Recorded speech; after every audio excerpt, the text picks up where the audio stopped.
وأخطر فتنة أخافها على شبابنا ليست هذه الفتن الظاهرة الجلية، ولكني أخاف عليهم من هذه العبارات المائعة التي تقول نتعاون فيما اتفقنا عليه ويسامح بعضنا بعضا فيما اختلفنا فيه.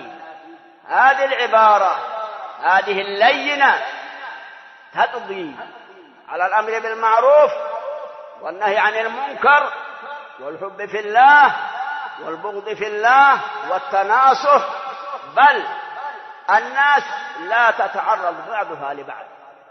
لا تقولوا لأحد اتق الله، لا تقولن لأحد هذا منكر وهذا معروف، هذه سنة وهذه بدعة، لا، سكوت عام. هذا يتنافى مع الدين الذي جاء به محمد رسول الله صلى الله عليه وسلم. انتبهوا.